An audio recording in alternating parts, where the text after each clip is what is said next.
नमस्कार, म छेवाङ योन्जन।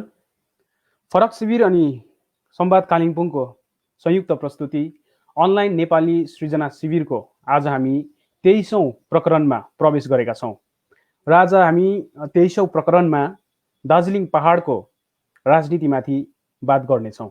दार्जिलिङ पहाडको वर्तमान राजनीति र यस राजनीतिको भविष्य कस्तो होला भन्ने विषयमा हामी चर्चा 1 घण्टासम्म चर्चा गर्नेछौँ र आजको चर्चाको निम्ति हामीले निम्ताएका छौँ गोर्खा जनमुक्ति मोर्चा अध्यक्ष विनय तामाङलाई र विनय तामाङ दाजुलाई म स्टुडियोमा स्वागत गर्न चाहन्छु।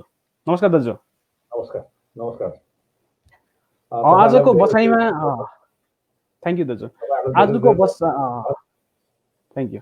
आजको बसाइमा हामी तपाईसित 1 घण्टासम्म चर्चा गर्नेछौँ, राजनीतिक चर्चा गर्नेछौँ र म तपाईको केही व्यक्तिगत जीवनबारे पनि केही चर्चा गर्ने मेरो इच्छा छ र तपाईको राजनीतिक जीवन जुन 86 बाट सुरु भएर विभिन्न दल र विभिन्न चरणको आन्दोलनहरू सामना गर्दै हेर्दै नेतृत्व दिँदै तपाई अघि बढिरहनु भएको छ र आजको उमेरमा आइपुग्दाखेरि किनभने विनय तामाङले आगामी 28 डिसेम्बरको दिन टक्कै 55 वर्ष पुग्दो रहेछ र उहाँको राजनीतिक जीवन 34 वर्षको हुने रहेछ।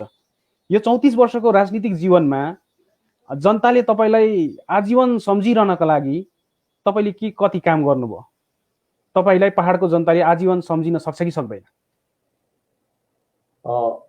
विशेष त तपाईले जुन प्रकारले आज अनलाइन यो वार्तामा बोलाउनु भयो यसको निम्ति तपाईले जुन प्रयास गर्नुभयो र मलाई एउटा निमन्त्रणा दिनुभयो यसको निम्ति तपाईहरु सम्पूर्ण टोलीलाई तपाईहरुको च्यानललाई म दार्जिलिङमै बसेर पनि कोभिड-19 को यो लकडाउन पिरियडमा पनि तपाईहरुलाई धेरै धेरै धन्यवाद दिन चाहन्छु र यो अनलाइन जो पनि दर्शकवृन्दहरु जोडिनु भएको छ उहाँलाई पनि गोर्खे अभिवादन अनि हार्दिक अभिवादन चढाउन चाहन्छु र विशेष तपाईको प्रश्नमा भन्नुभयो कि मेरो जीवन या त 86 को आन्दोलनदेखि थियो र 86 को आन्दोलनमा मैले केही नेतृत्वको भार लिएको थिइनँ, एउटा समर्थकको भार र एउटा कार्यकर्ताको हैसियतले एउटा सिपाहीको हैसियतले लडेको थिएँ।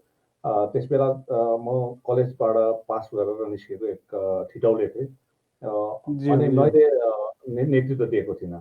अनि तपाईले अर्को कुरा राख्नुभयो विभिन्न पार्टी र विभिन्न पार्टीमा म कहीँ पनि गइनँ। पहिला म जिएनएलएफ पार्टीमा थिएँ, जो जिएनएलएफ पार्टीमा म 86 देखि 1999 सालसम्म म जिएनएलएफ पार्टीमा थिएँ अनि 1999 साल चाहिँ दार्जिलिङ गोर्खा हिल काउन्सिलको अन्तिम चुनाव भएको थियो, त्यहाँ नि यता भएन पनि।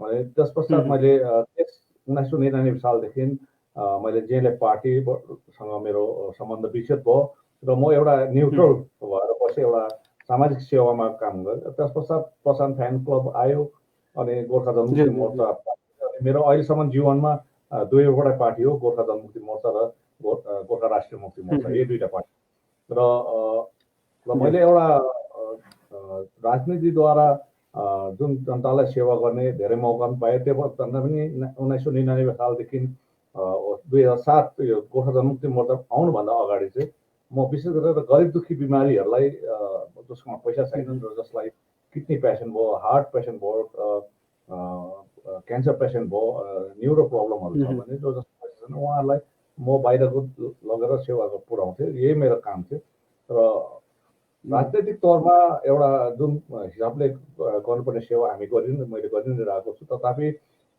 एउटा सभासदको हैसियतले चुनेर गएपछि सभासदको हैसियतले म गरेँ र मैले इलेक्टेड भएर जनताले चुनेर गएर बसेको चाहिँ गोर्खा जनमुक्ति मोर्चामा जति बेला 2012 देखि 2017 को अगस्तमा म्याद पुर्याउनु हुनु थियो तर जुनमै नै त्यो पुरा हुन सकेन र त्यो 4 वर्ष 11 महिना चाहिँ मैले एउटा सभासदको हैसियतले जनताको सेवा पुर्याएको थिएँ। अच्छा दाजु सुन्नुहोस् न, एउटा प्रश्न जोड्न चाहन्छु तपाईलाई। तपाईले यी कामहरू गर्नुभयो, समाजसेवाको काम पनि गर्नुभयो, राजनीति बाहिर पनि धेरैवटा जनकल्याणकारी कामहरू त गर्नुभयो तपाईले र जुन प्रकारले हाम्रो छविमा हाम्रो समाजमा छ नि अडिबहादुर गुरुङ भयो, बद्रीनारायण प्रधान भयो, गणेशलाल सुब्बाहरू, ती नेतृत्वहरूलाई आजको पुस्ताले पनि सम्झिरहेका हुन्छन् र तपाईलाई पनि के त्यसरी सम्झेला नि त भोलिको पुस्ताले? तपाईले अब हेर्नुस् उहाँहरू भनेको हाम्रो समाजको हाम्रो जातिको एकदमै दिग्गज विभूतिहरू हुन्।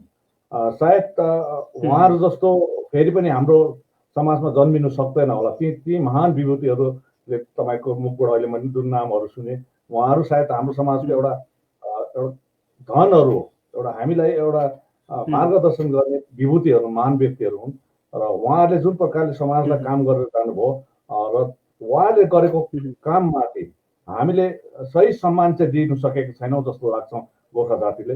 र आउँदो दिनहरूमा यदि मैले यो सेवा गर्ने मौका पाएँ भने अवश्य नै ती महान विभूति जसले हाम्रो समाजको लागि, हाम्रो गोर्खाको लागि केही न केही गएर गर्छ, उनीहरूको लागि केही न केही मेरोबाट पनि सेवा गर्न चाहन्छु। र यो जो म सभासद भएर र एउटा 18 महिनाको चेयरम्यान हुँदाखेरि कति चाहिँ यी विभूतिहरूलाई सम्मानित गर्ने मैले मौका पाएँ र आउँदो दिनहरूमा पनि यदि मेरो जीवनकालमा उहाँहरूलाई सम्मानित गर्ने मौका पाएँ भने अवश्य गर्नेछु। र उहाँले दिएको मार्गदर्शन, उहाँले दिएको जुन बानी छ भनौँ, उहाँले दिएको जुन चाहिँ दोहोऱ्याएको जातिमाथि दिएको जुन चाहिँ दोहोऱ्याएको बानी छ उहाँलाई अनुसरण गर्दै म उहाँहरूको मार्गमा हिँड्न म चाहन्छु।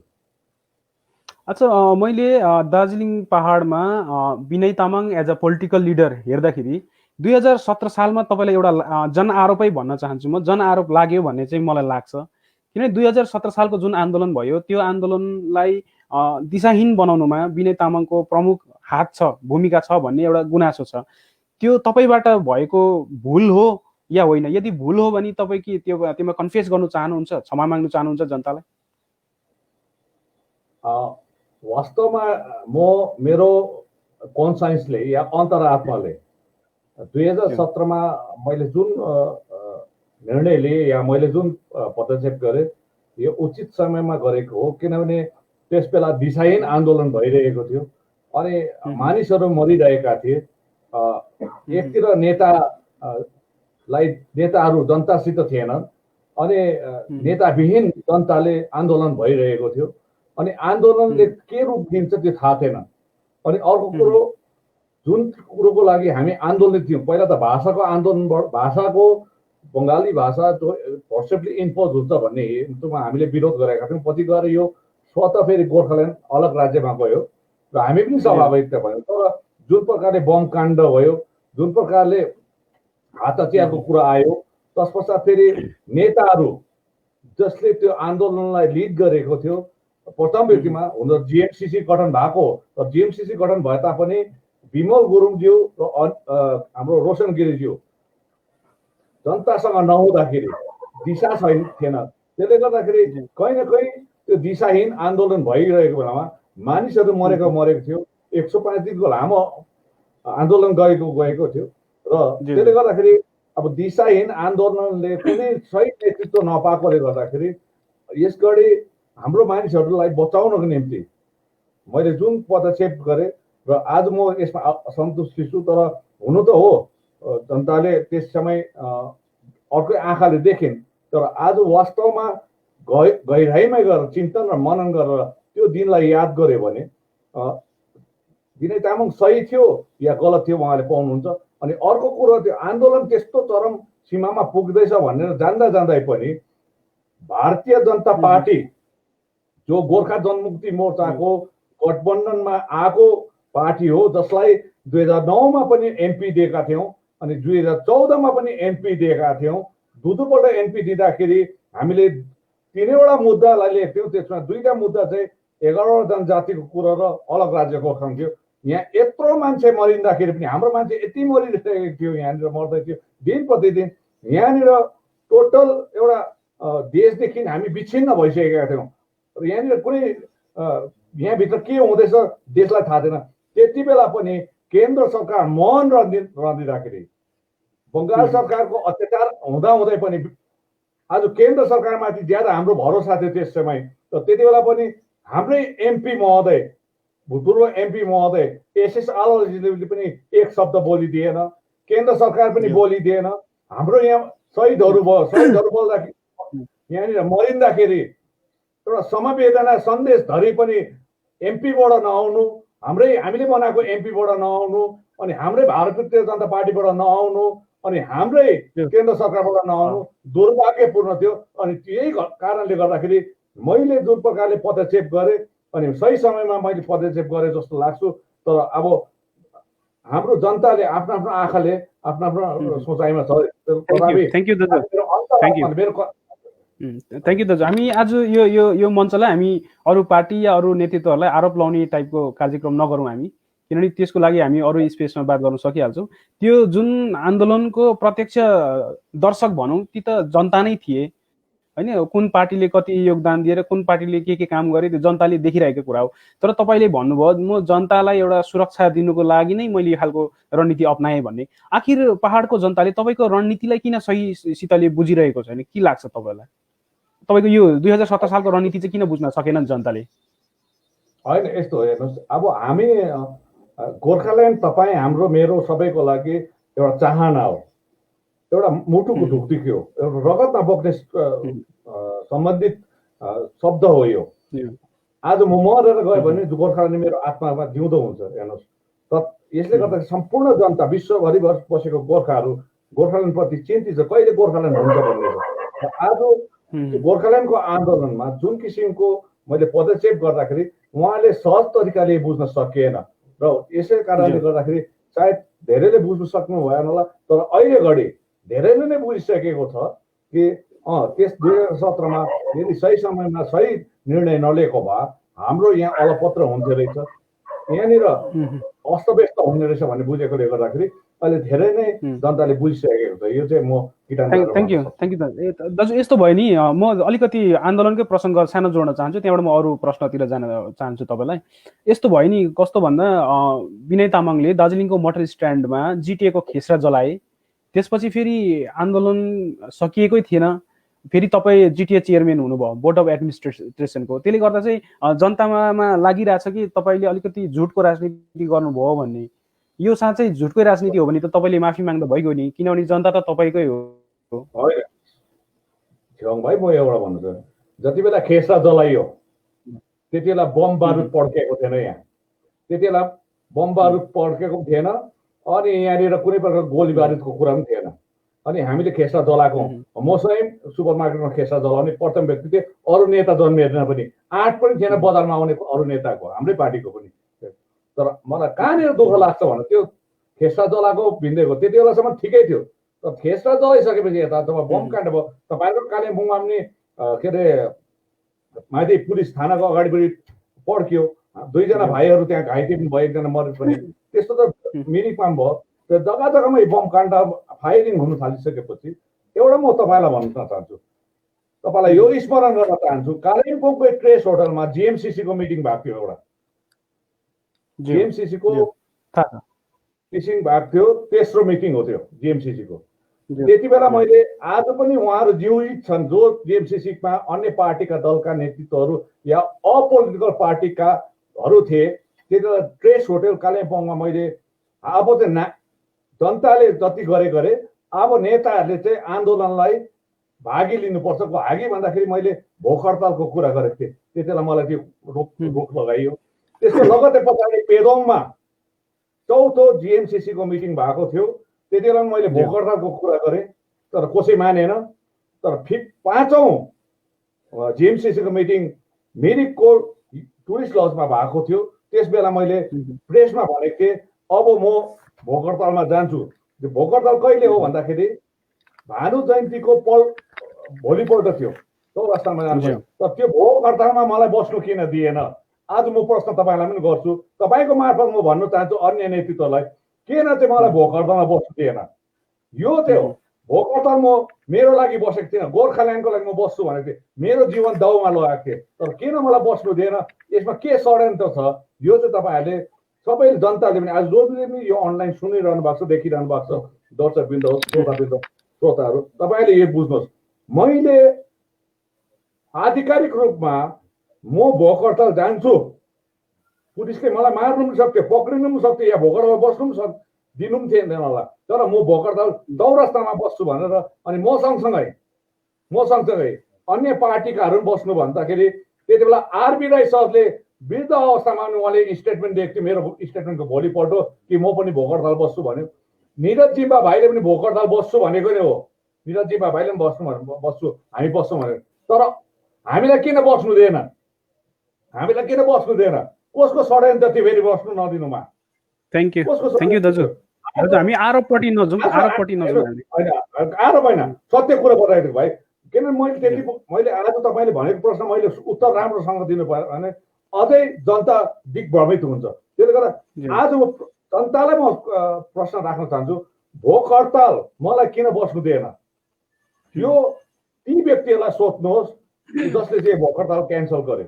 र त्यसले गर्दाखेरि आज भोक हडताल बस्नु दिएको भए सायद अगणतान्त्रिक आन्दोलनदेखि हाम्रो आन्दोलन गणतान्त्रिक पनि हुन्थ्यो होला, साथसाथै हामीले कहीँ न कहीँ गएर केही न केही हामीले प्राप्ति हुन्थ्यो होला। तर बन्दुक र गोली बारुदको आन्दोलनले गर्दाखेरि हामी छिन्न भिन्न भएको हौँ। थ्याङ्क यू दाजु, थ्याङ्क यू।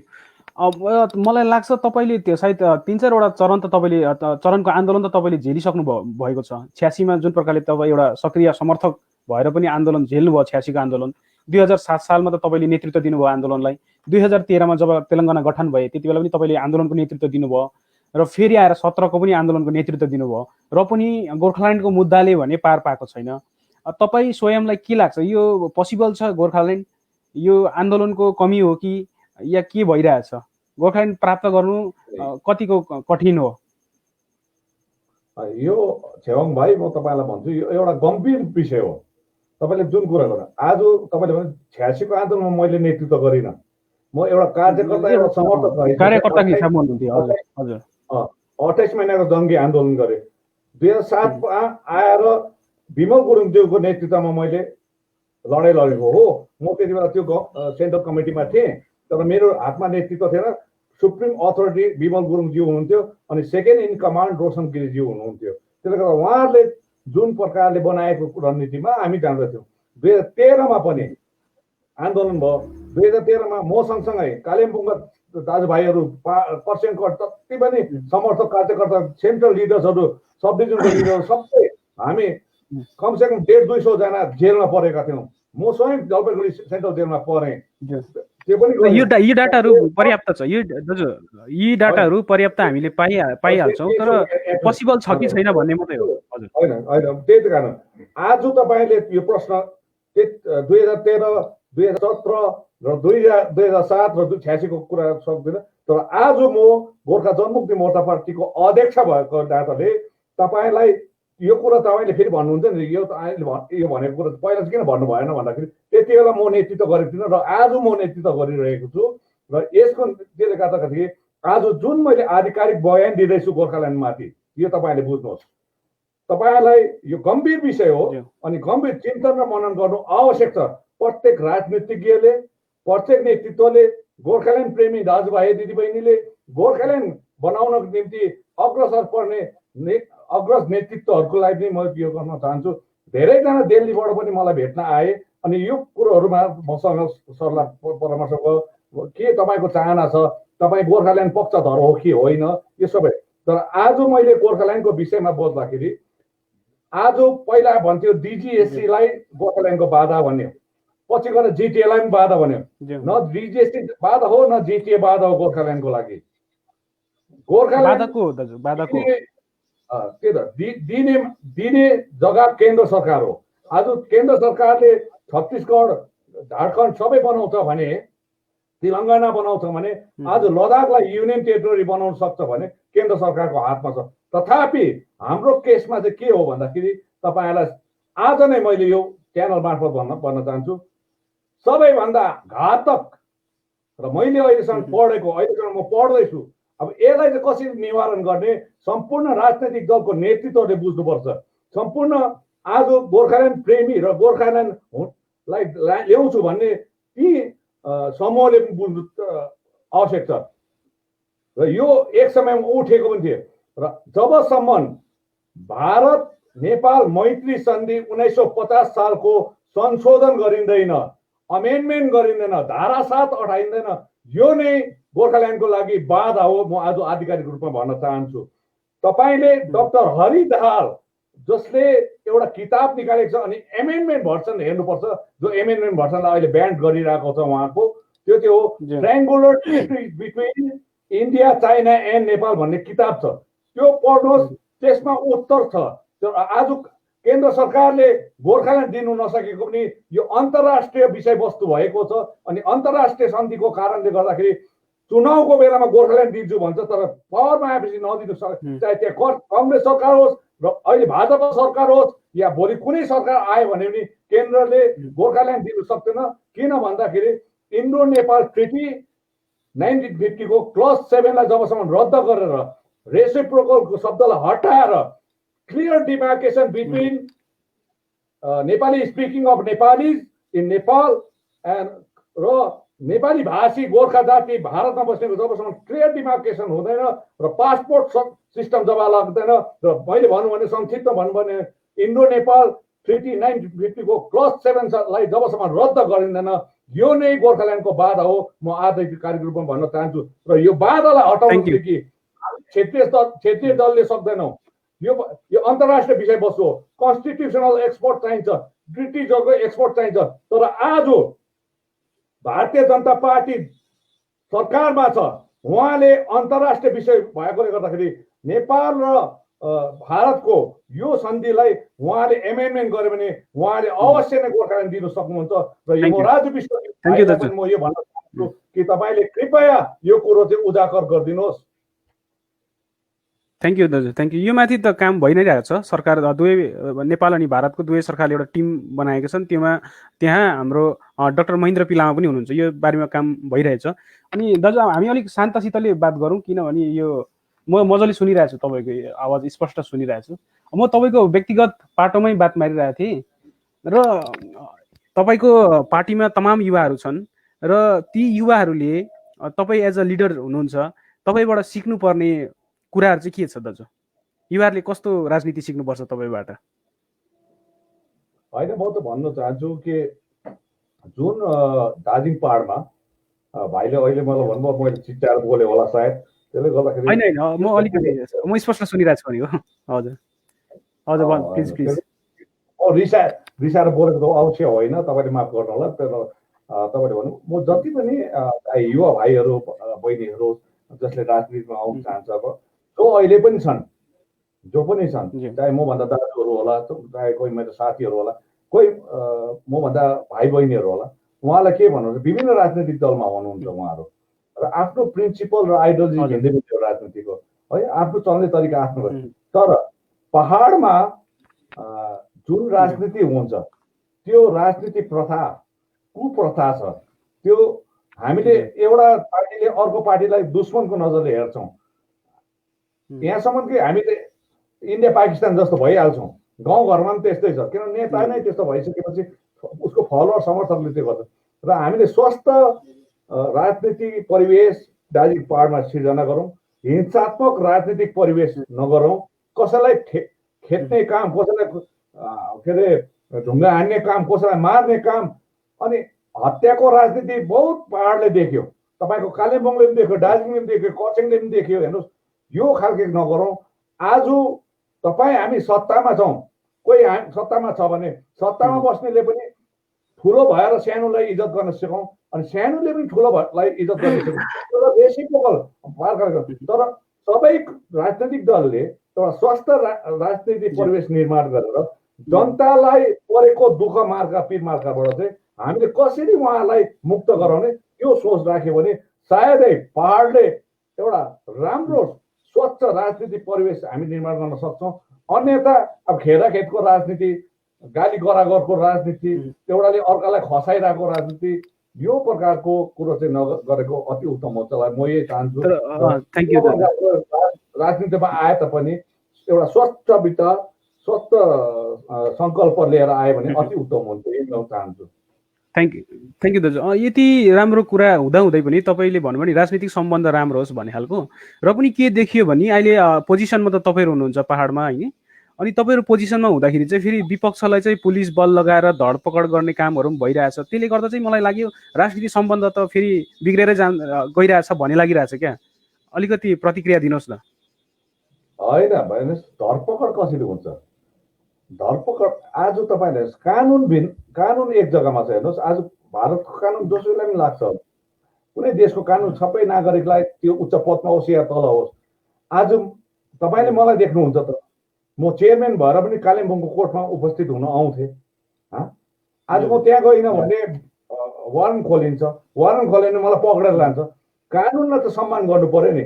अनि आज विनयलाई धम्की दियो अरे, विनयलाई के भन्यो अरे, अनि मैले मान्छे पठाएको, यो त छैन मेरोमा। तर आन्दोलनकालमा जे जति पनि मतलब एउटा केस लागेको छ, आज केस लाग्दाखेरि उनीहरू कि त गएको छैन डेटमा, या केही भइरहेको छ, या उहाँहरूको केसहरू फेरि रिभाइभ भयो, चार्जसिटमा आयो, यो प्रकारले। तर आज त के हुँदैछ भने भाइ, एकजना 2007 सालको केसले भेटाउँछ, फेरि पुलिस घरमा जान्छ, फेरि हामीलाई भन्छ। अब कुर्कीको कुरा आउँछ हेर्नुहोस्, मेरो घरमा पनि दुईपल्ट कुर्कीको नोटिस आयो, तर म सरेन्डर गरेँ। अब कुर्की गर्नु त विनय तामाङको सिग्नेचरमा आउँदैन नि। कोर्ट जुडिसियरी त एउटा निष्पक्ष हो, इन्डिपेन्डेन्ट बडी हो। जुडिसियरीले जब उनीहरूले कागज काटेर सकेपछि पुलिसलाई पनि बाध्य हुन्छ, उनीहरूले काम गर्नुपर्छ। त्यसले गर्दाखेरि यसमा हामीलाई दोष लाउँछ हामीलाई, विनयले गर्यो भने। तर वास्तवमा हेऱ्यो भने ती पक्रिने व्यक्ति या त्यहाँ कोर्ट लाग्छ, उहाँको कतिवटा केस छ त्यो हेर्नुहोस्। अनि उहाँहरू गए कि गएनन्, सधैँ कोर्टको डेटमा गएको छ कि छैन त्यो हेर्नुहोस्। आज अनित थापा भाइ चेयरम्यान भएर पनि उहाँ कोर्टमा हाजिर हुन्छ। म यो कोभिड-19को अगाडि 8वटा केसमा खरसाङ कोर्टमा गएँ। नत्र भने म त यहाँ त पाहाडमा म रुलिङ पार्टी, म सबै ठिकै छ, अगाडि पछाडि पुलिस पनि हिँड्दैछ भन्दैमा मैले कोर्ट मानिनँ भने त मलाई पनि पक्रिन्छ नि भाइ। त्यसले गर्दा कानुन भन्ने चिज चाहिँ राष्ट्रपतिलाई पनि लाग्छ, अनि साधारणभन्दा साधारण मान्छेलाई। कानुनको अगाडि गयो भने, कानुनलाई अब मान्य गरेन भने सबै सुरक्षित छ यहाँ पाहाडमा। र आज मलाई मन पराएन, मैले पुलिस पठाएको। यो कहीँ पनि तपाईँले केस भेटाउनु भयो भने लु मलाई भन्नुहोस्, देखाइदिनुहोस् कि विनय तामाङले पठाएको रहेछ यो पुलिस भनेर भन्नुहोस्, अनित थापाले पठाएको रहेछ भनेर पुलिसबाट कहीँ पनि एउटा सानो भन्दा सानो तपाईँले प्रुफ मात्रै पायो भने पनि म त्यसको लागि भोग्नुको लागि तयार छु। थ्याङ्क यू दाजु। म अलिकति दार्जिलिङ पहाडको जनतामाथि फोकस गर्न चाहन्छु। जनताको समस्याहरू तपाईँहरूले त देखिरहनु भएको छ, काम गरिरहनु भएको छ, र पनि म कहाँ काम भएन भन्ने चाहिँ एक दुईवटा तपाईँलाई जनाउन चाहन्छु। विशेष गरी एकदमै पुरानो उद्योग हो दार्जिलिङको चिया बगान। चिया बगानमा नै तपाईँहरूको धेरै समर्थकहरू चिया बगानमै छन्। तपाईँको जनता, तपाईँलाई भोट हाल्ने जनताहरू चिया बगानमै हुनुहुन्छ अहिले। तर उहाँहरूको जीवनमा आजसम्म पनि आर्थिक शोषण भइरहेको छ। 176 रुपियाँ ज्याला थापेर उहाँहरू बसिरहनु भएको छ। तपाईँहरूको फेरि युनियन पनि छ चिया बगानतिर होइन, यो मिनिमम वेजको मिटिङहरू पनि भइरहन्छ। त्यति बेला फेरि तपाईँहरूको युनियनले त्यो मिटिङ बहिष्कार गर्ने, मिटिङमा नबस्ने खालको, यो अलिकति मलाई बेठिक लाग्यो यो खालको राजनीति भन्ने भयो। किनभने तपाईँलाई भोट हाल्ने जनताको आर्थिक उन्नति त हुनै पर्यो भन्ने चाहिँ मलाई लाग्छ दाजु। यो किन भइरहेको छैन? यो मिनिमम वेज कहिलेसम्म हुन्छ? तपाईँहरू पहल गर्नु सक्नुहुन्छ कि हुन्न यसमाथि? तपाईँले जुन प्रश्न गर्नुभयो नि, यो चिया बगानको समस्या 2017को अक्टोबर महिनादेखि मात्रै उत्पन्न भएको समस्या होइन। यो त्योभन्दा अगाडिदेखि वर्षौँदेखि समस्या छ। त्योभन्दा अगाडि जेले पार्टीले पनि त्यस्ताका स्वर्गीय सुभाष घिसिङज्यूले पनि चलाएको, राज्य सरकार चलाउँदाखेरि पनि त्यस्ताका सिपिएम पार्टीमा दवा लामा, स्वर्गीय दवा लामाहरू थिए। होइन, तर विगतमा यस्तो थियो भनेर हामीले छोड्नु त मिलेन यो समस्याहरूलाई। यो समस्याको हल त निकाल्नु पर्यो। मैले भाइ सुन्नुहोस्, मैले भन्न चाहेको उहाँहरूले पनि गरेन। अब यहाँ समस्याको थाक हामी माथि। तर आज तपाईँलाई वचन दिन्छौँ, पर्जापट्टाको लागि पनि हामी कुदिरहेको छौँ। मिनिमम वेजेस एक्ट तपाईँले जुन भन्नुहुँदैछ, न्यूनतम हाजिरा कुरा जुन कुरा हुनुहुन्छ, त्यो केन्द्र सरकारको सब्जेक्ट पनि हो अनि राज्य सरकारको सब्जेक्ट पनि हो। आज हामीले पहल गरिरहेको छौँ। आज राज्य सरकारले मिनिमम वेज एक्ट लागू हुनुपर्छ भनेर लेबर मिनिस्ट्रीमा मौलिक घटक एमआइसी हुनुहुन्छ, उहाँकोमा अहिलेसम्म 7 पल्ट जस्तो मिटिङ बस्यो। एउटा मेम्बर म पनि छु त्यसमा। त्यसले गर्दा हामीले आज आसाम र अन्य साउथमा जुन चाहिँ मिनिमम वेज एक्ट रबर प्लान्टेसनमा लागेको छ भनेपछि अहिलेको बजारको आर्थिक स्थितिमाथि जुन हामीले 176 रुपियाँ हाम्रो बगानकोहरूले पाउनुहुन्छ त्यो उचित होइन भनेर माग गरिरहेको छौँ। तर आज हामीले प्रयास गर्दा पनि राज्य सरकारले गर्दा पनि केन्द्र सरकार पनि अगाडि आउनुपर्छ। मैले भनिहालेँ, यो ministry of commerce government of इन्डियाको कुरो पनि भएकोले गर्दाखेरि उहाँहरू पनि अगाडि आयो भने र आज केन्द्र सरकार र राज्य सरकार र हामी मिल्यो भने यो सम्भव छ। तर आज हामीले गरेको काम यो मिनिमम मैले दाजु म अलिकति जोड्न चाहन्छु। मैले मिनिमम वेजमाथि स्टडी गरेको, म अलिकति जोड्न चाहन्छु दाजु। मैले स्टडी गर्दाखेरि जुन प्रकारले केरलामा मिनिमम वेज लागू भयो त्यो त केरलाको राज्य सरकारले नै गरेको हो नि, त्योमा त केन्द्र सरकारको कुनै हातै थिएन। अनि बङ्गालमा किन हुन सक्दैन? र म तपाईँलाई अझै एउटा जोड्न चाहन्छु कि मिनिमम वेज जिटिए या तपाईँहरूको पार्टीले तयार गरेको मिनिमम वेजको आँकडा कति हो? कति पाउनु पर्ने हाम्रो श्रमिकहरूले मिनिमम वेज? के कस्तो आँकडा तयार गर्नु भएको छ तपाईँहरूले? यहाँ सुन्नुहोस्, मिनिमम वेजेस एक्ट तपाईँले भन्नु केरलामा रबर प्लान्टेसनतिर लाग्यो, मलाई याद त्यो तपाईँले पढ्नु भएको अति उत्तम भयो। चिया बगानमा पनि चिया बगानमा होइन, सुन्नुहोस् न, केरलामा लागू हुँदाखेरि तपाईँले एउटा चाहिँ हेर्नुहोस्, केन्द्र सरकारको ministry of commerce, ministry of इन्डस्ट्रिजको सिफारिस बिना हुँदैन यो। त्यसले गर्दा उहाँहरू अगाडि आएको हुन्छ। तपाईँले काहीँ न काहीँ तपाईँले पढ्नुहोस् फेरि पनि यो छ। र आज केन्द्र सरकारको के भन्छ टी बोर्ड अफ इन्डिया तपाईँले सुनिरहेको tea board of India under ministry of commerce छ।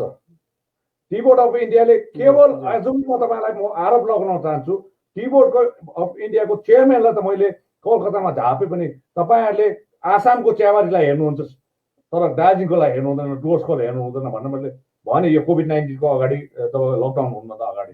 त्यसले गर्दाखेरि यी सबै स्ट्याच्युटरी बडीहरू चाहिँ आज बङ्गालमा अर्को पार्टीको शासन चल्दैछ, केन्द्रमा अर्को छ। र आज त्यो उनीहरूले चाहिँ एउटा राजनैतिक फाइदा हेर्दैछ, राजनैतिक फाइदा। अनि यो लगायो भने त फेरि अर्को पार्टीलाई जय जयकार हुन्छ भनेर चाहिँ उनीहरूले शोषण चाहिँ त्यस्तो भएको छ, राजनैतिक शोषण भएको छ। आर्थिक शोषणमाथि पनि राजनैतिक शोषण भएकोले गर्दाखेरि यो आर्थिक शोषण हटाउ। तर हामी निरन्तर हाम्रो ट्रेड युनियन हामी सबै लागि परेका छौँ, न्यूनतम के अरे हाजिराको हुनुपर्छ भन्ने कुरो, एउटा मिनिमम वेजेस एक्ट लागू हुनुपर्छ र दैनिक हाजिरा बढेर गएर 378 रुपियाँ हुनुपर्छ भन्ने हाम्रो माग हो। 378 रुपियाँ वेजेस हुनुपर्ने भन्ने माग हो र यसमा लागि परिरहेका छौँ। यो सँगसँगै उहाँहरू हामीसँग अहिले बङ्गाल सरकार राम्रो भएकोले गर्दाखेरि तृणमूल कङ्ग्रेसको लागि परेको छ। हेर्नुहोस्, पट्टाको चाहिँ तपाईँहरूलाई हामी भन्छौँ यो कोभिड-19 सक्ने कति समय लाग्छ? सुन्नुहोस्, म दुईटा कुरा तपाईँलाई म बताउँ। कोभिड-19 सक्ने बित्तिकै पट्टाको चाहिँ हामी सर्वे गराइहाल्छौँ, सर्वे गराउँछौँ। ल्यान्ड राइट एक्ट आज जसरी वन बस्तीले पाउँदैछ, भोलि सिन्कुना बगानले पनि पाउनुपर्छ, चिया बगानले पनि पाउनुपर्छ, डिआई फन्डले पाउनुपर्छ, डेभलपमेन्ट एरियाले पनि पाउनुपर्छ, रिज ल्यान्डले पनि पाउनुपर्छ, भेस्टेड ल्यान्डले पनि पाउनुपर्छ, सबैले पाउनुपर्छ। जसरी वन बस्ती पाउँदैछ के भन्छ त्यो पट्टाको हामी सर्वे गराउँछौँ। एक नम्बर चाहिँ मिनिमम वेजेस एक्टको लागि फेरि पनि tea board of India, ministry of commerce, ministry of industries, यो इन्डस्ट्रिज एन्ड कमर्स जो केन्द्र सरकार अन्डरमा छ, ministry of industries and commerce, उनीहरू अगाडि आउनु पर्यो अनि राज्य सरकार पनि आउनु पर्यो र यो वार्ता पछाडि यो चाहिँ गर्नुपर्छ भन्ने चाहन्छौँ। र हाम्रो चाहिँ जोड छ जति सक्दो छिटो पहुँच्ने। तर सायद यो कोभिड-19ले गर्दाखेरि यो वार्ता हुनु पनि आँटेको थियो। मिनिमम वेजेस एक्टको धेरैवटा कुरोहरूमा बाइलेटरल टक्सहरू त भइसकेको थियो, प्रपरली टक्स भएको थिएन। सायद आशा साँच्छु यो कोभिड-19 को सङ्क्रमण पछाडि अनलकको नर्मल आएपछि अवश्य नै यो कुरो नि मिनिमम वेजेस एक्ट हुन्छ। तर पट्टा चाहिँ totally land and land reform department government of West बेङ्गलकोले भएकोले गर्दाखेरि जस्तो कोभिड-19 को यो फेज सक्छ त्यस्तो नै हामी सर्वे गराइदिन्छौँ। यो चाहिँ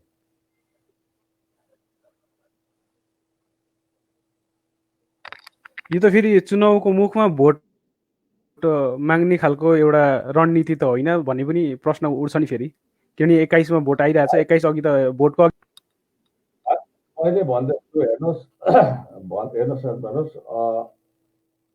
यो चुनावको मुखमा मैले गर्ने स्टन्ट पनि होइन, अरूले गर्छन् होला मैले भाइ एउटा तपाईँलाई सानो उदाहरण म दिन चाहन्छु। 2019 को उपचुनावमा म निरज भाइकोले मलाई जित्यो 46,000 भोटले, म हारे। एमपी पनि हाम्रो तृणमूल कङ्ग्रेस समर्थित हाम्रो एमपी अमर सिंह राई हारे। हामी हारेका हौँ, अहिले पनि हारेका हौँ। 2021 आउनु बाँकी छ।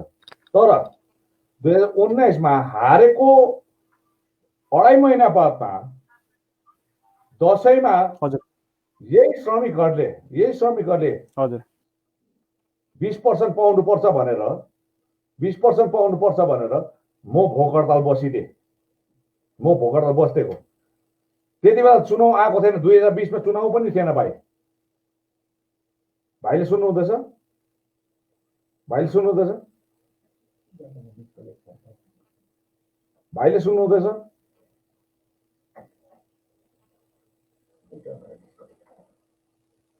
भाइले सुन्नुहुँदैछ? हजुर दाजु हजुर सुनिरहेको छु सुन्दैछु दाजु। तपाईँको हजुर म तपाईँलाई 2019 मा जति बेला मेरो पराजित भयो, म 2.5 महिना बादमा दसैँको छेकामा पहाडको चिया बगानको श्रमिकहरूले 20% पाउनुपर्छ भन्ने हेतुले मैले आमरण भोक हडताल बसिदिएको थिएँ। त्यति बेला त अगाडि मुखमा चुनाव थिएन भाइ, चुनाव थिएन। म त हारेको, भर्खर हारेको, तातो तातो हारेको। जित्नेले बस्नु पर्थ्यो। अनि मालिकले 10.5% देखि माथि नचढ्ने। तर म भोक हडताल बसेँ, दसैँमा बसेँ। त्यही पनि दसैँको टिकाको दिन त म त साह्रै भइसकेको थिएँ र 8 तारिक टिका थियो भाइ। 9 तारिक अफिस बन्द भइरहेको छ। 11 तारिक इमर्जेन्सी मिटिङ कल गर्नु पर्यो र 20% पायो। 20% पनि 12% पहिल्यै पायो र डिसेम्बर 31 तारिक 2019 भित्र 8% पाउनु पर्थ्यो र उहाँले पायो। त्यति बेला त मैले यो चुनाव हेरिन, कुनै चुनाव थिएन भाइ। र आज पर्जापट्टा र मिनिमम वेज पनि मेरो लागि चुनावको स्ट्यान्ड होइन। आज हेर्नुहोस्, एउटा कुरा म तपाईँलाई भन्छु, म चौकीमा बसौँ या नबसौँ, या जनताले मलाई चौकीमा राखोस् या नराखोस्, फेरि म दोहोऱ्याउँछु, म चौकीमा बसौँ या नबसौँ, या जनताले मलाई चौकीमा राखोस् या नराखोस्, मेरो सास भइन्जेल अनि यो शरीरले सकिन्जेल र मेरो क्षमता अनुसार जनताको सेवा गर्नुमा चाहिँ म पछि हट्दिनँ। यो तपाईँलाई वचन दिन चाहन्छु।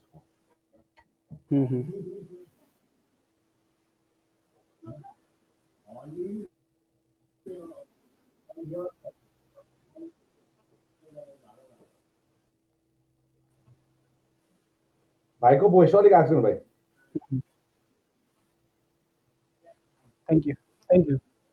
थ्याङ्क यू दाजु। तपाईँले सिन्कोना बगानको प्रसङ्ग झिक्नुभयो। सिन्कोना विभाग भनेको जिटिए अधीनस्थ विभाग हो। तर सिन्कोना बगानमा के देखियो भने त्यहाँ म्यानेजरहरू नियुक्ति हुनुपर्ने, शाखामा म्यानेजरहरू नियुक्ति हुनुपर्ने ठिकसँगले नभइरहेको। हजुर सुन्नुहुँदैछ? म सिन्कोना बगान बारे बात मारिरहेको छु दाजु। सिन्कोना बगानमा के देखियो, सिन्कोना बगान त जिटिएको विभाग हो। त्यसले गर्दा सिन्कोना बगानमा म्यानेजरको नियुक्तिहरू ठिकसँगले नभइरहेको, अनि डक्टरको जुन नियुक्तिहरू छ त्यो ठिकसँगले नभइरहेको देखिएको छ। के जिटिएबाट यो भुल भइरहेछ?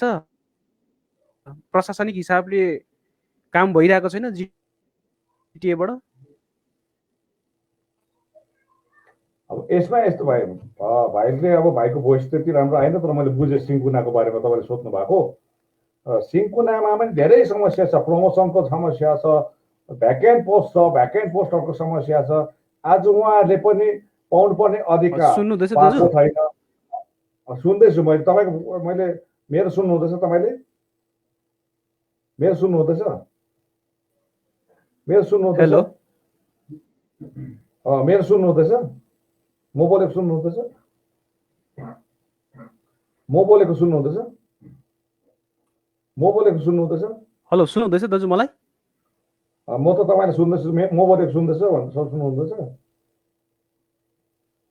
म बोलेको सुन्नुहुँदैछ? हजुर म बोलेको सुन्नुहुँदैछ? तपाईँले सुन्नुहुँदैछ? म बोलेको सुन्नुहुँदैछ?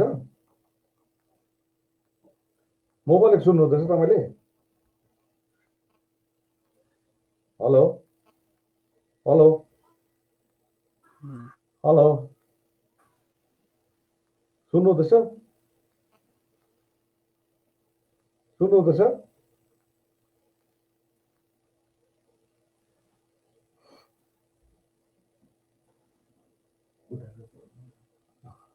नेटवर्क उता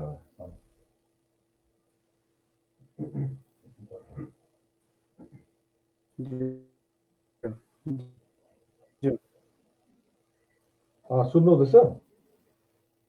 हजुर सुन्नुहुँदैछ भन्नुहोस् त।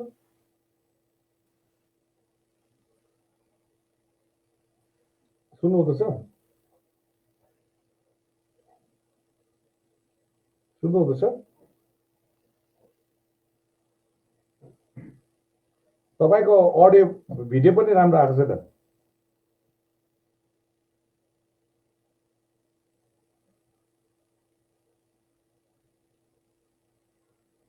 तपाईको भिडियो राम्रो आएको छैन अड्किने है हाम्रो ठिकै छैन हो हाम्रो ठिकै छ ठिकै छ आएको छैन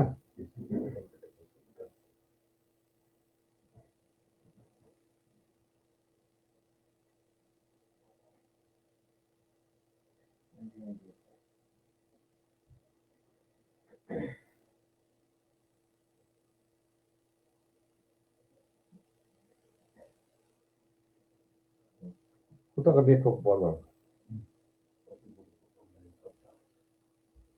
भाइ सुन्नुहुँदैछ भाइ सुन्नुहुँदैछ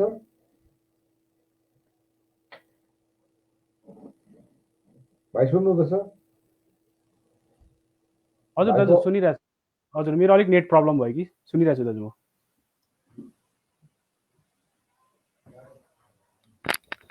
तपाईको म्युट भइरहेछ दाजु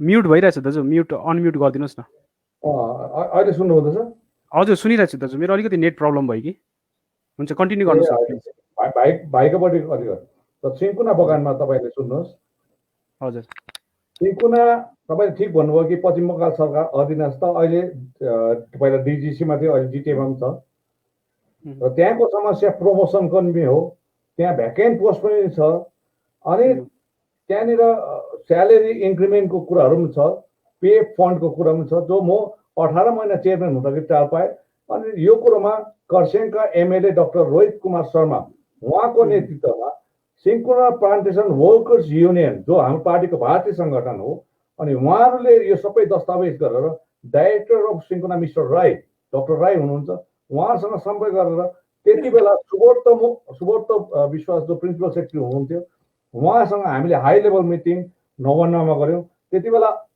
श्री अत्रे भट्टाचार्य जो home secretary and hill affairs secretary हुनुहुन्थ्यो home and hill affairs secretary हुनुहुन्छ उहाँसँग यो सम्पूर्ण रूपमा गइसकेको थियो सबै भइसकेको हो तर अहिले बिचमा फेरि त्यो हुने बित्तिकै त्यो काम हुने बित्तिकै इलेक्सन आइदियो इलेक्सन आइसकेपछि होम सेक्रेटरी उहाँ परिवर्तन भयो र यो कोभिड-19 आयो र यो बिचमा तकनिकी कारणले गर्दा भइरहेको छ र हामी सिन्कुनाको प्रत्येक श्रमिकको इम्प्लोइजको कर्मचारीको सिन्कुनावासीको समस्यासँग हामी जुडेका छौँ चिन्तित छौँ अनि हामीले यसमा पहल गरिरहेको छौँ अनि सबै कुरो पहल गरेको कुरोलाई हामीले सामाजिक जनसञ्जालमा दिन सकेनौँ र त्यसले गर्दाखेरि जो पनि सम्बन्धित छ उहाँलाई यो कुरो थाहा छ तर एउटा कुरो चाहिँ म भन्न चाहन्छु कि सिन्कुना बगान जो आज कालिम्पोङमा पनि छ अनि मङ्पुमा पनि छ होइन कालिम्पोङको गैरीबासमा पनि छ मनसोङतिर पनि छ सबैतिर छ र आज सिन्कुना एक समय एउटा हाम्रो दबाई खेती हो यो दबाईको खेती थियो तर अहिले घडी विश्व बजारमा तपाईँले यो सुनिराख्नुहोस् विश्व बजारमा सिन्थेटिक दबाई आइसक्यो सिन्थेटिक दबाई आइसक्यो र अर्थोडक्स दबाईहरू चाहिँ रिजेक्ट हुँदै जाँदैछ त्यसले गर्दाखेरि बजारमा उसको डिमान्ड कम्ती छ जुन डिमान्ड आज पहिला पर क्विन्टल कति पाउँथ्यो आज धेरै नै त्यसको इक्विभ्यालेन्ट कम्ती पाएको छ किनभने अहिले सिन्थेटिक दबाईको जमाना आएको छ त्यसले गर्दाखेरि हामीले एउटा ठुलो सोच राखेका छौँ कि सिन्कुना बगान यतावत राख्दै त्यहाँको बासिन्दाहरूलाई त्यहाँको श्रमिकहरूलाई त्यहाँको इम्प्लोइजहरूलाई कर्मचारीहरूलाई केही दुःख नहोस् र त्यही स्ट्रेन्थमा हामीले सिन्कुनाको खेती सँगसँगै अर्को प्यारल खेती जसरी अहिले रबर प्लान्टेसन उहाँहरूले गर्नुहुँदैछ त्यो बाहेक अरू पनि प्लान्टेसन लगाएर जुन लस छ जुन चाहिँ नोक्सान छ त्यो नोक्सानबाट माथि उठाएर चाहिँ हामीले एउटा ल्याउने हामीले एउटा परिकल्पना तयार गरेका छौँ जो जिटिए चेयरम्यान श्री अनित थापाज्यूले पनि यसमा पहल गरिरहेको छ केही दिन पश्चात तपाईँले जिटिए मार्फत यो कुरो तपाईँले पाउनुहुन्छ एक्सपर्ट कमिटीहरू बोलाएको छ अनि आज सिन्कुना सँगसँगै सिन्कुनामा रबर प्लान्टेसनसँगै अर्को खेती क्यास क्रप के छ, कुन गर्दाखेरि चाहिँ त्यहाँको सन्तानलाई जीविका चलाउन सक्छौँ, यो कुरोमा हामीले सोचिरहेको छौँ। पहिलाकोले सोचेनन्, तर आज अनित थापा, म अनि मेरो पार्टीले हामी सोचिरहेको छौँ यो कुरो चाहिँ। अच्छा, तर यो क्यास क्रपको जुन कुरा गर्नुभयो, तर यो क्यास क्रपले त जुन प्रकारको सिन्कुनाको भ्याल्यु थियो त्यो भ्याल्युलाई त मिट गर्नु सक्दैन होला भन्ने पनि लागिरहेछ। अनि अर्को कुरा जोड्न चाहन्छु कि यो सिन्कुना प्लान्टेसन यदि क्विनेन चाहिँ सिन्थेटिक निक्ल्यो भने, तर यो प्लान्टेसनबाट अरू अरू प्रडक्ट त निकाल्नै सक्ला, यो माथि त रिसर्च हुनु पर्यो नि एकचोटि भन्ने चाहिँ लागिरहेछ। होइन, त्यही त भाइ, यो एउटा लङ टर्म प्रोसेस हो। हेर्नुहोस् है, अहिले भन्नु चाहेको चाहिँ के भने सिन्कुना जुन चाहिँ दबाई खेती छ यो एउटा हेरिटेज जस्तो भएर बसेको छ। हेरिटेज, हामीलाई गर्व छ, हामी सिन्कुना के हुने हाम्रो उयो छ। अस्ति एकपल्ट कोभिड-19 अलिकति चर्चा पनि आएको थियो, सबै खुसी भएको थियो। तर के गर्नु, अहिले सिन्थेटिक मेडिसिनको जमाना हो। त्यसले गर्दा सिन्थेटिक मेडिसिन भएकोले गर्दाखेरि सिन्थेटिक मेडिसिन तपाईँले 1 रुपियाँमा पाउनुहुन्छ भने त्यो अर्थोडक्स मेडिसिन त्यसको दाम 20 रुपियाँ पर्छ। त्यसले गर्दाखेरि अहिलेको बजार पाउनु, त्यसले गर्दाखेरि यो कुरोमा तपाईँले जुन भन्नुभयो, आज सिन्कुनाको खेती पनि राख्ने हामीले त्यो हेरिटेजलाई बचाउनु पर्छ। त्यो हेरिटेजलाई नबचाउनु भनेको भने बचाउनु पर्छ। साथसाथै उहाँले फेरि पहल गरेको थियो रबर प्लान्टेसनको। रबर प्लान्टेसन चल्दैछ गरोस्, तर अर्को चाहिँ हामी त्यो सँगसँगै अर्को प्यारल अझै एउटा खेती हामीले त्यहाँ लगायौँ भने सिन्कुना जुन नोक्सानमा गइरहेछ, नोक्सानबाट माथि उठेर आयौँ भने हामीले त्यहाँको सन्तानलाई त्यही रूपमा, त्यही जग्गामा, त्यही जमिनमा, त्यति नै पपुलेसन, त्यति नै काममा हामीले रोजगार पनि दिन सक्छौँ। अनि यो जसरी चिया बगानहरू एक दिन पछाडि अर्को दिन बन्द भएर जाँदछ, हामी चाहँदैनौँ सिन्कुना बगान बन्द भएर जाओस्। र त्यसले गर्दाखेरि केही न केही कुरो हामीले गरेर जानुपर्छ, यो हामीले सोच राखेका छौँ।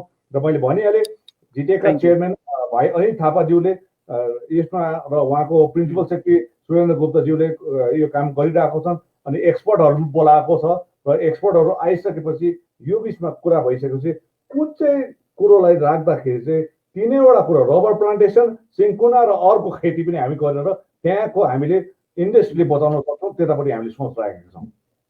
थ्याङ्क यू दाजु, थ्याङ्क यू दाजु। म अलिकति भिन्नै खालके प्रश्न सोध्न मन लाग्यो तपाईँलाई, किनभने जिटिएसित रिलेटेड प्रश्न गर्न चाहन्छु तपाईँलाई। जिटिए गठनदेखि नै विमल गुरुङ पनि जिटिएका प्रशासक थिए, एक्जिक्युटिभ चिफ हुनुहुन्थ्यो जिटिएको। उहाँले पनि जिटिए सञ्चालन गर्नुभयो। 2018मा आन्दोलनपछि तपाईँले पनि 1 सालको लागि, करिब 1 साल 2-3 महिनाको लागि जिटिए चलाउनु भयो र अहिले अनि हजुर 18 महिना चलाउनु भयो। अनि अहिले अनित थापाले जिटिए सञ्चालन गरिरहनु भएको छ, चलाइरहनु भएको छ। यी 3 जना मध्ये कसले राम्रो चलाए जिटिए, के लाग्छ तपाईँलाई? अब हेर्नुहोस्, अब यो चाहिँ हेर्नुहोस्, जनताले निर्णय लिने कुरो हो। तर आज तपाईँबाट सुन्न चाहन्छु। होइन, मेरोबाट हो भने चाहिँ अनित थापा भाइले चाहिँ जिटिए राम्रो चलाउँदैछ म भन्न चाहन्छु। यो चाहिँ एउटा उहाँले कसरी चलाउनु भयो भन्दाखेरि चाहिँ मैले उहाँको सक्षमता चाहिँ मैले कहाँ देखेँ भन्दाखेरि योपालि कोरोना भाइरसले जति बेला सङ्क्रमण विश्वमा व्यापी गरिरहेको थियो, तर जिटिए क्षेत्रमा श्री अनित थापाको नेतृत्वमा उहाँले जुन प्रकारले एउटा वार प्रुफिङ स्टेजमा स्पट डिसिजन दिँदै जुन प्रकारले 5.5 महिनामा काम गर्नुभयो, सायद म मेरो 18 महिनाको टाइममा त्यो कोभिड-19 आएको भए त्यति म सक्दिनँ थिइनँ होला। र आज म त्यो कोभिड-19 र कोरोना भाइरसको कारणले गर्दाखेरि चाहिँ म मेरो 18 महिनाको कार्यकाल, त्योभन्दा अगाडिको श्री विमल गुरुङज्यूको कार्यकाल र अहिले जो अनित थापा भाइ जो चेयरम्यान भएर चलाउनुहुन्छ, म चाहिँ लाग्छु यो 3 जनामा राख्यौँ भने मेरो भोट चाहिँ अनित थापा भाइलाई जान्छ। थ्याङ्क यू दाजु। तपाईँले यो कोरोना पेन्डेमिकको कुरा निकालिहाल्नुभयो। जिटिएले धेरै काम पनि गर्यो, हामीले देखिरहेका पनि छौँ। तर मलाई के लाग्यो भने जिटिएबाट जुन एउटा एनाउन्स भयो चिया बगानको लागि आर्थिक सहयोग भन्ने, जुन पिपल क्राउड फन्ड कलेक्ट गर्ने एउटा निर्णय भयो, तर मलाई त लागेको चिया बगानमा त मालिकहरू छन्, मालिकहरूलाई एउटा नियम बनाएर जिटिएले मालिकहरूलाई 5% या 10% मागेका भए पनि चिया बगानको आर्थिक उन्नति त गर्नु सक्थ्यो जिटिएले भन्ने चाहिँ मलाई लाग्छ। तर तपाईँहरूले त मालिकलाई छोडेर फाल्टो जग्गा त्यो पैसा सङ्ग्रह गर्नुभयो क्या? होइन, हेर्नुहोस्, चिया बगानको मालिकहरू त जहिले तहिले नोक्सान मात्रै भयो भन्छ। उनीहरूलाई हाम्रो श्रमिक दाजुभाइ दिदीबहिनीको लागि 1 रुपियाँ निकाल्नुको लागि पसिना थिन्छ। बरु भङ्गेरा चराको लाई पोल्यो भने घिउ के अरे त्यसबाट बोसो झर्छ होला, चिया बगानको मालिकहरूलाई चाहिँ बडो चाहिँ बोसो झर्दैन हेर्नुहोस्। त्यसले गर्दा अनित थापा भाइले चिया बगानको श्रमिकहरूको लागि जुन एउटा कोष तयारी गरेर राहत कोष अहिले 2 करोड भन्दा ज्यादाको, धेरैले भन्छ खोइ त्यो कोष बाँडेको भनेर। मैले अनित थापा भाइलाई भनेको छु कि अहिले त्यो कोष क्लोज नगरिहाल्नु है, एकाउन्ट खोल्नु, जति पैसा ज्यादा थुप्रियो त्यति राम्रो हुन्छ। हाम्रो श्रमिकले आज अस्ति नै 1 करोडमा गरेको 87 वटा बगानलाई हामीले जुन श्रमिकहरूलाई 55,000 जस्तो श्रमिक छ, वर्किङ श्रमिक 87 वटा बगानमा, उनीहरूलाई चाहिँ 1 करोडलाई 55,000 गर्दाखेरि कति आउँछ पैसा? 500 रुपियाँ जस्तो आउँछ। अन्त करोड उठाएर 500 रुपियाँ, अहिले 2 करोड भएको छ। 1300 अस्ति मैले जोड्दाखेरि 1300 कति पर्दैछ एकजनालाई। मैले भनेको छु अहिले त्यो खुल्लै राख्नुहोस् एकाउन्ट। जुन दिन एउटा पार्टीको प्रेसिडेन्टको हैसियतले, विनय तामाङ अध्यक्ष गोर्खा जनमुक्ति हैसियतले त्यो एकाउन्टमा म हाल्छु, त्यो दिन क्लोज गरिदिनु। म पनि मेरो पनि सहायता, मैले अहिलेसम्म मैले त्यहाँ पैसा हालेको छुइनँ, तर अवश्य नै म चिया बगान श्रमिकको लागि पार्टी फन्ड म त्यहाँ हाल्छु। त्यस पश्चात हामी प्रत्येक बगानको श्रमिकलाई क्यास पैसा दिँदैनौँ, उहाँको एकाउन्टमा जसरी ट्रान्सफर हुन्छ। अहिले हौलाईको हामीले बन्द भएको कमानमा 37,500 जसरी 30% लेबरहरूले पाइरहेको छ, 70%ले अझै पाउनु छ। त्यस्तै प्रकारले स्वतः एकाउन्टमा पठाइदिन्छौँ।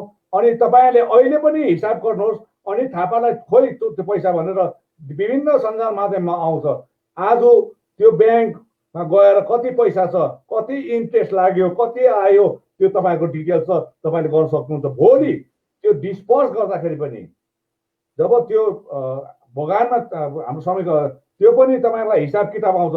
त्यहाँ खाने कुरो काहीँ पनि छैन, क्यास पैसा उठाएको छैन, ब्याङ्क एकाउन्टमा गएको छ पैसा। अनि थापा भाइले क्यास पैसा उठाएको हो, तपाईँले प्रश्न गर्न सक्नुहुन्छ। तर त्यो त एकाउन्टमा जाँदैछ। त्यो एकाउन्ट दार्जिलिङको ब्याङ्कमा, दार्जिलिङको एउटा ब्याङ्कमा एकाउन्टमा जान्छ। तपाईँले कसैले पनि खुवाउनु सक्नुहुन्छ। भोलि त्यहाँ अडिट हुन्छ पार्टहरू। त्यसले गर्दाखेरि यो समय आउँदाखेरि हामी भनिरहनु पर्दैन। अनि थापा भाइले जुन दिन निर्णय गर्छ त्यो दिन उहाँहरूको अकाउन्टमा पैसा पसेको हुन्छ। अनि म पनि तपाईँको माध्यमबाट भन्न चाहन्छु, मेरोबाट पनि अहिलेसम्म उहाँ त्यो पसेको छैन। र जुन दिन उहाँले बन्द गर्नुभन्दा 1 दिन अगाडि चाहिँ म पनि पार्टीको तर्फबाट चिया बगानको श्रमिकको लागि पार्टीको कोषबाट हामी अवश्य हामी दान गरेका हुन्छौँ। थ्याङ्क यू दाजु। यो पेन्डेमिकलाई लिएर पहाडमा पनि पहाडको एउटा अर्थ सामाजिक व्यवस्थालाई नै यसले तहस नहस पारेको छ र यसलाई सुधार गर्नको निम्ति, विशेष गरी दार्जिलिङ पहाडको सामाजिक स्थिति र आर्थिक स्थितिलाई सुधार गर्नको निम्ति तपाईँहरू सरकार समक्ष कस्तो प्रकारको प्याकेजहरू, कस्तो प्रकारको डिमान्डहरू राख्नुहुन्छ, तयार गर्नु भएको छ तपाईँहरूले? केही यो कोभिड-19 को विषय लिएर तपाईँले भन्नुभयो। ज्यू अब तपाईँले एकदम सही प्रश्न गर्नुभयो, एकदम खुसीको प्रश्न, राम्रो लाग्नुभयो। त्यो सबैले जानिराख्नुहोस्, कोभिड-19 कोरोना भाइरस अहिले फेज हो। यो 1 वर्ष बस्नु सक्छ, 1.5 वर्ष बस्नु सक्छ, त्यहाँदेखि सकेको। हामी बाँच्छौँ, जो मरेर जान्छ बिचरा मरेर जान्छन्, जतिजना हुन्छ। तर कोरोना भाइरस भन्दा पनि डरलाग्दो स्थिति चाहिँ यो कोरोना भाइरस कोभिड-19 को फेज सकिसकेपछि चाहिँ त्यहाँदेखि चाहिँ 10 वर्ष जुन चाहिँ फेज छ त्यो चाहिँ न केवल दार्जिलिङ पहाडको लागि होइन, विश्वको लागि पनि, देशको लागि पनि समस्या हो। र यही विषय लिएर, यस्तै विषयमा अस्ति अल पार्टी मिटिङ कलकत्ता 59मा सुश्री ममता ब्यानर्जी जो माननीय मुख्यमन्त्रीले अल पार्टी मिटिङ बोलाउनु भएको थियो। त्यसमा हाम्रो नर्थ बेङ्गलबाट म अनि थापाज्यूलाई बोलाउनु भएको थियो। त्यसमा भारतीय जनता पार्टीका दिलीप घोष, मजुमदार साहब, उहाँहरू सबै थिए। तृणमूल काङ्ग्रेसका लिडरहरू पनि थिए, काङ्ग्रेसका पनि थिए, फरवर्ड ब्लक, आरएसपी, सिपिआइएमको दिग्गज नेतृत्वहरू जो पहिला सरकारमा बसेकाहरू पनि थिए। अनि अन्तमा मतलब त्यहाँ बस्दै जाँदाखेरि 3.5 घन्टाको मिटिङमा मलाई पनि सुझाव राख्ने भयो। अनि सुझावमा मैले यही भने, कोभिड-19 कोरोना भाइरस यो त विश्वव्यापी समस्या हो। यसलाई हामीले जसरी भए पनि अब फेस गर्नुपर्दैछ, तर अब भ्याक्सिनहरू भएको छैन। तर मेरो आज कोभिड-19 भाइरसलाई, यो भाइरसलाई कसरी जाति पार्ने र के गर्नुपर्ने त्यो बाटी म ज्यादा ध्यान दिँदिनँ। तर कोभिड-19 को फेज सकिसकेपछि जुन समस्या देशमा उत्पन्न हुन्छ, जुन समस्या पश्चिम बङ्गालमा उत्पन्न हुन्छ, जुन समस्या पहाडमा उत्पन्न हुन्छ, त्यसको सुझाव चाहिँ मैले एक एकवटा राखिदिएको थिएँ। यसमा चाहिँ के छ भन्दाखेरि आज माइग्रेन्ट वर्करहरू हाम्रो दाजुभाइ दिदीबहिनीहरू जो बाहिर छोटोमा भनिदिनुहोस् न दाजु, छोटोमा भनिदिनुहोस् न। त्यसले गर्दा हेर्नुहोस्, छोटोमा चाहिँ हेर्नुहोस्, मेरोमा एउटा प्रोजेक्ट हामीले पार्टीमा बनाएको प्रोजेक्ट छ। त्यो प्रोजेक्टमा चाहिँ करिबन 14वटा सुझाव राज्य सरकारलाई दिएको छ, जसमा भोलिको दिनमा बेकारी समस्या यहाँ पैदा हुन्छ र हामीले कसरी रोजगार दिनुपर्ने, रोजगारको लागि कस्तो खालको अवसर मिल्नुपर्ने, त्यसमा राज्य सरकारको भूमिका के रहन्छ, केन्द्र सरकारको भूमिका के रहन्छ, त्यो पनि मैले राखिदिएको छु। र तपाईँ छोटकरीमा भन्नुभयो, अब छोटकरीमा हो भने त मैले यो सबै बताउन सक्दिनँ। र कुनै दिन तपाईँले म कालिम्पोङमा आउँदाखेरि त्यो कागज आउँदैछु भने थाहा पायो भने चाहिँ तपाईँले बनाएको त्यो कागज चाहिँ ल्याएर आइदिनुहोस्, हामी एकपल्ट हेर्नु चाहनुहुन्छ भने, जनतालाई देखाउन चाहनुहुन्छ भने म अवश्य तपाईँलाई देखाइदिएको हुन्छु।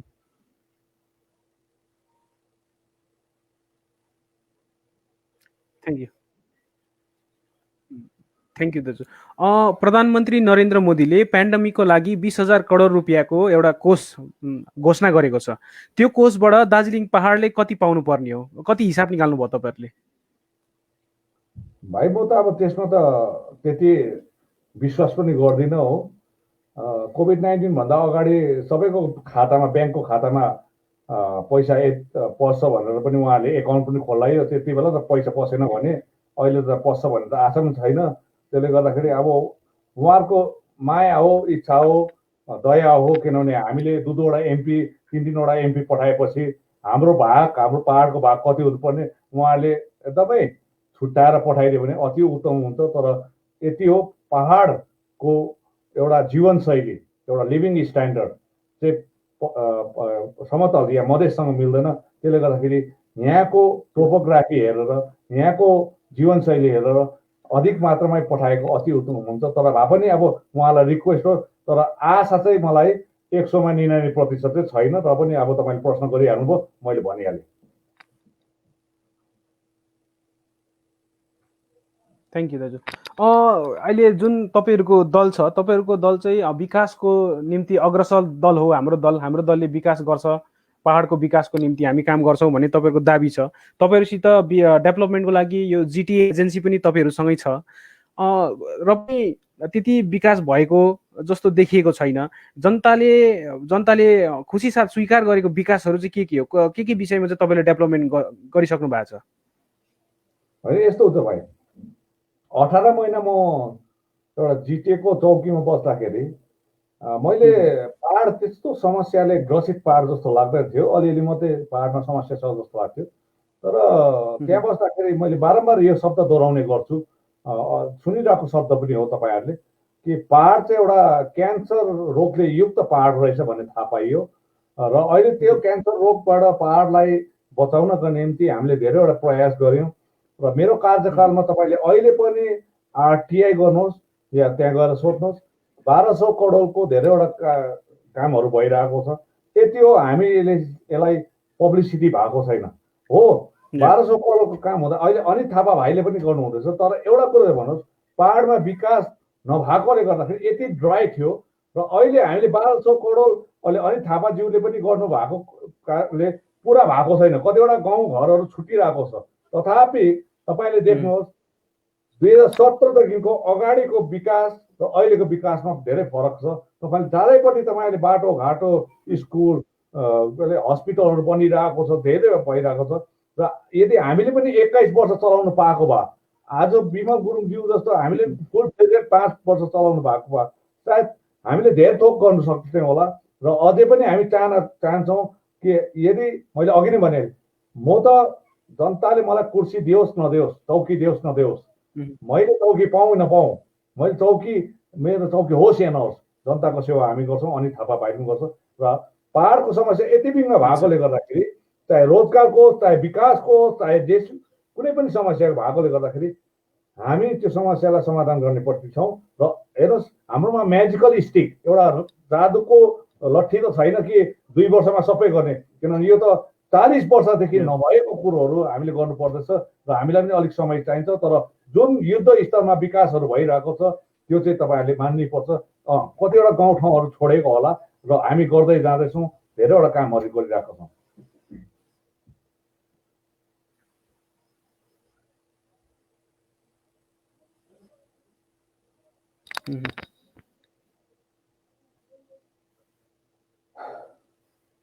भन्नुहोस्। अच्छा, तर मलाई यो व्हाट्सएपतिर पनि प्रश्न आएको छ, यो विकास त खालि तपाईँको कार्यकर्ताको आर्थिक स्वार्थपूर्ति मात्रै भयो, आर्थिक रूपले भन्ने खालको आरोप पनि तपाईँहरूमा छ नि? यस्तो हो नि त भाइ, तपाईँको प्रश्न। हजुर, यो विकासको कुरो छ नि, यो विकास चाहिँ तपाईँहरूको खालि पार्टीको क्याडरहरू को अनि तपाईँले सुन्नुहुँदैछ? हजुर, सुन्दैछु दाजु, सुन्दैछु दाजु। तपाईँले भन्नुभएको अब विकास चाहिँ पार्टीको लागि मात्रै भयो भने होइन, तपाईँले गाउँ हजुर हजुर सुन्दैछु सुन्दैछु कतिवटा गाउँ ठाउँमा अझै पनि विकास पुगेको छैन, किनभने यति विभिन्न समस्याहरू छ। समस्या रातारात हामीले गर्न सक्दैनौँ। 2 वर्षमा हामीले जति गर्दैछौँ गरिरहेको छौँ, खटिरहेको छौँ, एक दिन बिसाएको छैनौँ। अनि थापा भाइले पनि गरिरहेको छ, हामीले पनि गरिरहेको छौँ, सबैले गरिरहेको छ। तर अब कहीँ कतै तपाईँले भन्नुहुन्छ पार्टीको क्याडरहरूले पाए भन्ने कुरोहरू, पार्टीको क्याडरहरूले तपाईँले पाए भन्दाखेरि आज तपाईँलाई यो भन्न चाहन्छु कि उहाँहरू आएर नै त्यो गाउँको समस्या लिएर आउँछ, समस्याको समाधान गरेर चाहन्छ होला। रुलिङ पार्टी हो, रुलिङ पार्टीमा बसिसकेपछि जसले पार्टीमा सक्रिय रूपमा भूमिका निभाउँछ उहाँको त नोकरी कहीँ पनि छैन। त्यसले गर्दाखेरि काहीँ न काहीँ कुनै न कुनै काममा केही न प्रकारले उहाँको सहभागिता होला, त्यसमा हामीले आपत्ति गर्ने काम छैन। त्यसले गर्दाखेरि यो तपाईँले सोझै चाहिँ भन्नु सक्नु हुँदैन कि सबैलाई औँलाएर भन्नु सक्नु हुँदैन। होला 2-4 जना, 100 मा 2 जना 3 जना त्यस्तो निस्केको होला। अब यसलाई चाहिँ तपाईँले नगर्ने नै सम्झिनुपर्छ र यसमा भ्रष्टाचार भन्ने चाहिँ कुरा छैन, तर विकास चाहिँ भइरहेको छ। र कसैले पनि पार्टीको मेरो नेतृत्व होस् या समर्थक होस् या कार्यकर्ताले कहीँ पनि भ्रष्टाचार चाहिँ भएको जस्तो चाहिँ हामी मेरोमा रिपोर्ट आएको छैन। म त धृतराष्ट्र होइन, म सबै कान र आँखा खुला राखेर बस्छु। कोही ठाउँमा पार्टीको कार्यकर्ताले काहीँ न काहीँ कामहरू गरिरहेको छ, यसमा हामीले गर्नु पनि दिनुपर्छ। किनभने उहाँको चुला पनि छ, उहाँको पेट पालन गर्नु, उहाँको परिवार पनि छ। त्यसले गर्दाखेरि आज तपाईँहरूले जुन कुरो त्यो मतलब ठुलो कुरो रूप होइन, यसलाई ठुलो रूप पनि दिनु हुँदैन। अब एउटा चाहिँ म भन्नु अब यो हुनु त अब तपाईँले सकारात्मक सम्झिनुहोस्, म त सकारात्मक दृष्टिकोणमा भनेको जसले मह काट्छ उसले हात चाहिँ चाट्छ। यो त उहिलेदेखिको के अरे बाजे बराजु च्याप्चुले बनाएको उखान हो र जसले मह काट्छ उसले हात चाट्छ। त्यसले गर्दाखेरि यो चाहिँ म तपाईँलाई डुवर्सको प्रसङ्ग, डुवर्स बारे केही प्रश्न राख्न चाहन्छु। तपाईँ प्रतिक्रिया अलिक छोटोमा गरिदिनुहोस् न दाजु, हामीसित समय त अलरेडी सकिसकेको छ र पनि म 5 मिनट एक्स्ट्रा लिन चाहन्छु, किनभने हाम्रो नेटवर्क गडबडी भयो बिचमा। त्यसले गर्दाखेरि म यो कम्ती समयमा चाहिँ डुवर्सबारे केही प्रश्न राख्न चाहन्छु तपाईँलाई, किनभने डुवर्सलाई जहिले पनि प्रयोग गरिएको जस्तो देखियो बाहिरबाट हेर्दा। राजनीतिक सङ्कट आइपर्दा डुवर्सको सहारा लिने, भोटको समय पनि डुवर्सको नाम लिने, तर जब भोट जितेर गएर केही अधिकार दिनु पर्दाखेरि चाहिँ डुवर्सलाई ती अधिकारबाट छोडिरहेको हामीले देखिरहेका छौँ। अब मेरो प्रशासनिक क्षेत्र पर्दैन भनेर चाहिँ तपाईँले नभनिदिनु होला है, किनभने डुवर्सले हामीलाई राजनीतिक साथ त डुवर्सले दिइरहेकै हो नि, तर अझै पनि डुवर्समा धेरैवटा समस्या छ। किनभने मिश्रित संस्कृतिमा बस्छन् डुवर्सका मानिसहरू र उनीहरूले आफ्नो भाषा संस्कृतिको धेरै माया गर्छन् र त्यसलाई प्रशासनिक हिसाबमा चाहिँ सहयोग पुगिरहेको छैन भन्ने डुवर्सवासीको गुनासो छ। यसबारे छोटो प्रतिक्रिया दिनुहोस् दाजु।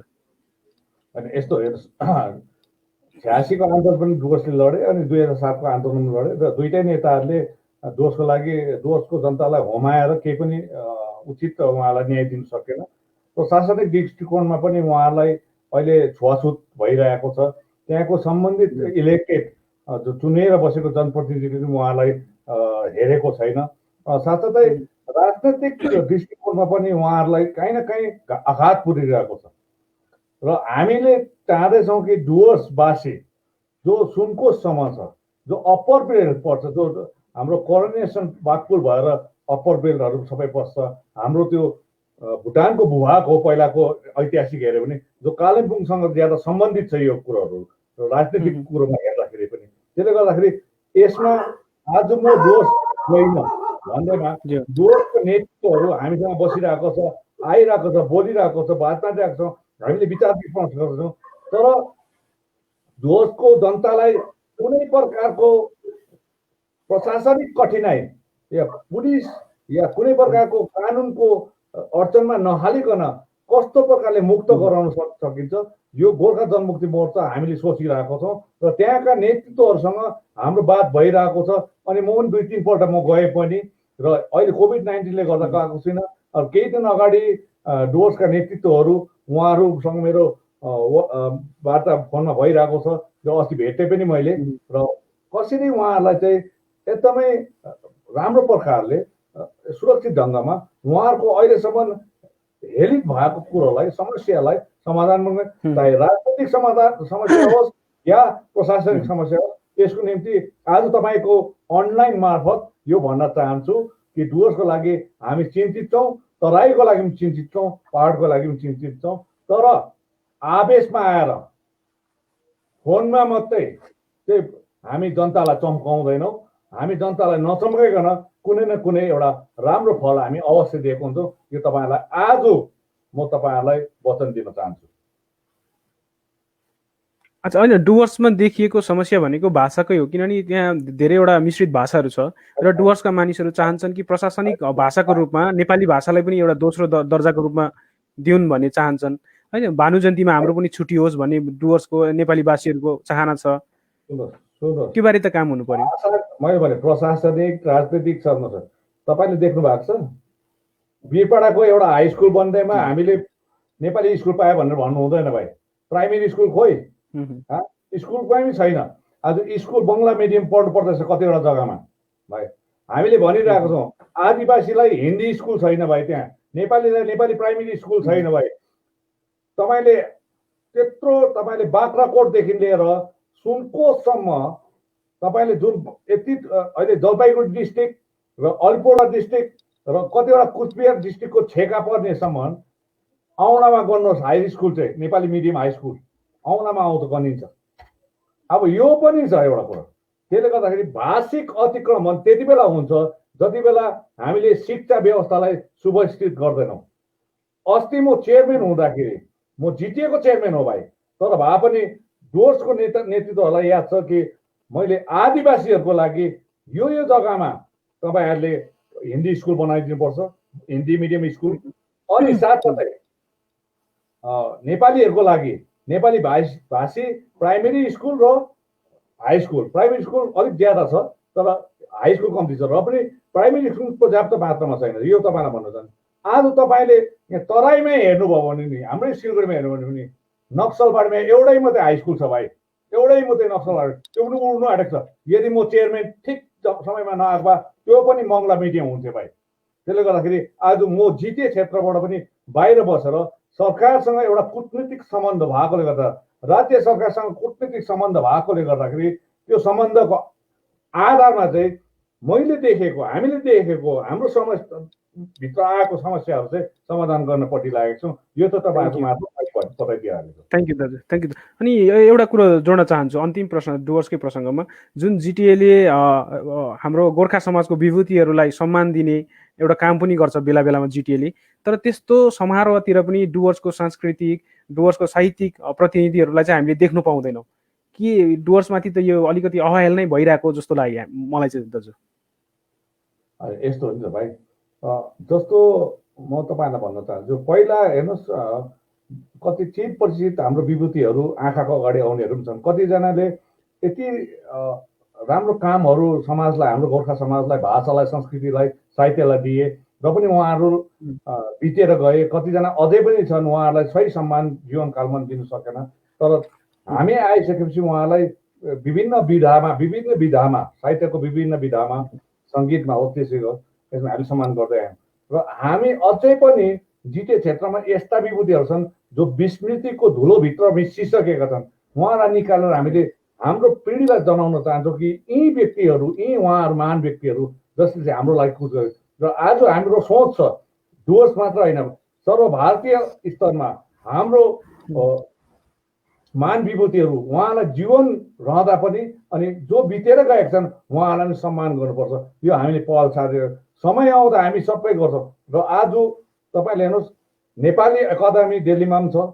नेपाली अकादमीले त्यो भारतवर्षभरि उहाँले नेपाली हाम्रो गोर्खा भाषी, नेपाली भाषी गोर्खाहरूको लागि सम्मान गर्नुपर्ने, त्यसमा पनि राजनीति गरिरहन्छ। अनि त्यसले गर्दाखेरि धेरैवटा विधामा गर्नु, एउटा साहित्यमा मात्रै होइन सङ्गीतमा पनि हुनुपर्छ भयो, साहित्यको विधामा मात्रै, नाट्यमा होस्, सिनेमामा होस्, त्यसमा धेरैवटा विधा, गायनमा थ्याङ्क होस्, यू फोक सङ्गीत मतलब लोक सङ्गीतमा होस्, यस्तो प्रकारको नेपाली अकादमी थ्याङ्क यू ले पनि पुरस्कारहरू दियो भने हामी खुसी हुन्छौँ र हाम्रोबाट अवश्य पहल गरेर जान्छौँ।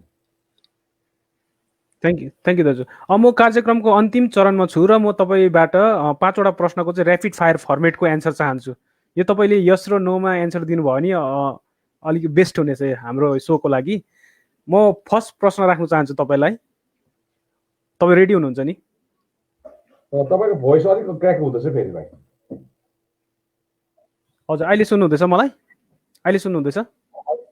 अहिले सुन्दैछु फेरि, भन्नुहोस्। हजुर म ऱ्यापिड फायरको लागि चाहिँ तपाईँलाई 5वटा प्रश्न राख्दैछु, त्यसको तपाईँले यस र नोमा जवाब दिनु होला तपाईँले।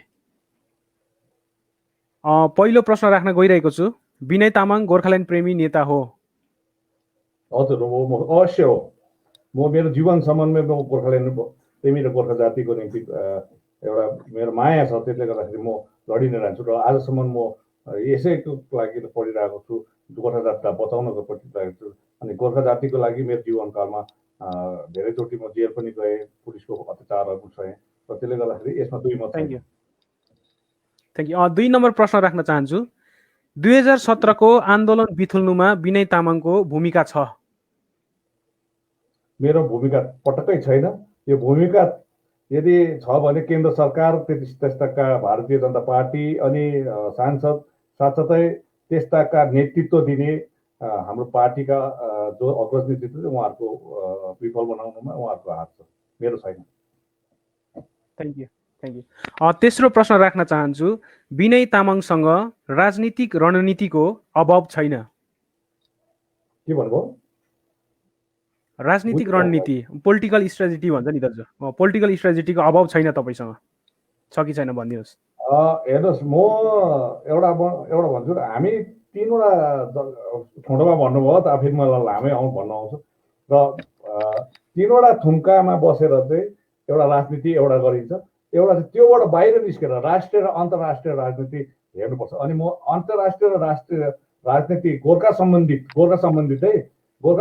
अन्तर्राष्ट्रिय र राष्ट्रिय राजनीतिमा म चिन्तित छु। त्यसले गर्दाखेरि राजनीति गर्नमा, रणनीतिमा कुनै त्यस्तो प्रकारको मेरोमा कमी छैन, यो म भन्न चाहन्छु। थ्याङ्क यू दाजु। 4 नम्बर प्रश्न राख्न चाहन्छु, 2019 को चुनावमा उठ्दा विनय तामाङले जिटिए चेयरम्यान पोस्ट गुमाउनु पर्यो, चुनावमा उठ्नु विनय तामाङको भुल थियो कि थिएन दाजु? मेरो अवश्य भुल थिएन। जनताको लागि म त्यो लालकोठीको चौकी, जसले अहिले पनि राज चुहाइरहन्छन्, त्यागिदिएको थिएँ। अनि म त्यो चौकी लोभी होइन, अघिदेखि भन्दैछु, र जनताको खातिर मैले त्यो पहाडको सबैभन्दा ठुलो चौकी मैले त्यागेर जनताको लागि आएको थिएँ। मलाई त्यस प्रकारको कुनै प्रकारको अहिले उयो छैन, मलाई म खुसी छु। अनि म हारे तापनि म खुसी छु। अनि यसमा जाँदा जाँदा एउटा सानो अङ्ग्रेजीमा भनाइ छ, त्यसलाई म नेपालीमा रूपान्तरण गर्छु, ट्रान्सलेट गर्छु, अनुवाद गर्छु कि कुनै ठुलो युद्ध जित्नुलाई ससाना लडाइँहरू हार्नु आवश्यक छ, र 2019 को लडाइँ चाहिँ सानै लडाइँ हो, म हारिदिएको, ठुलो युद्ध लड्नु छ मेरो लागि। Thank you. म अन्तिम प्रश्न राख्न चाहन्छु, ऱ्यापिड फायरको अन्तिम प्रश्न। यो प्रश्न मलाई धेरै रोचक लागिरहेछ, म तपाईँ समक्ष राखिरहेछु। विनय तामाङको सपनामा बारम्बार विमल गुरुङ आइरहन्छ, आउँछ कि आउँदैन दाजु? के भन्नुभयो? विनय तामाङको सपनामा बारम्बार विमल गुरुङ आइरहन्छ। सपनामा त आउँदैन, तर उहाँलाई मैले अहिलेसम्म कुनै तुच्छ वचन चाहिँ मैले भनेको छुइनँ। अनि सम्बोधन गर्दाखेरि मैले दाजु शब्दलाई नै प्रयोग गर्छु। उहाँको विमल दाजु, उहाँको नामको पछाडि म दाजु लाउँछु, त्यति मात्रै हो। मेरो सपनामा चाहिँ आउँदैन, किनभने सपनामा ती व्यक्ति आउँछ जो मृत्यु भएका हुन्छन्, उहाँहरू आउँछ होला, तर मेरो आउँदैन। तर यति हो, उहाँलाई सम्बोधन गर्दाखेरि, चाहे मैले पार्टीको मिटिङ हो या जोसुकै हो, उहाँलाई सम्बोधन गर्दाखेरि उहाँको नाम पछाडि म दाजु जोड्ने गर्छु। यो संस्कार चाहिँ मेरो आमा बाउले दिएकोले गर्दाखेरि म साइन नलगाएर बोल्ने उयसमा छु, त्यति मात्रै। Thank you. तपाईँले आज हाम्रो सोको लागि 1 घन्टाको समय दिनुभयो, त्यसको निम्ति हामी तपाईँप्रति आभार व्यक्त गर्दछौँ। धेरै धेरै धन्यवाद। हवस्, धन्यवाद। हुन्छ, थ्याङ्क यू।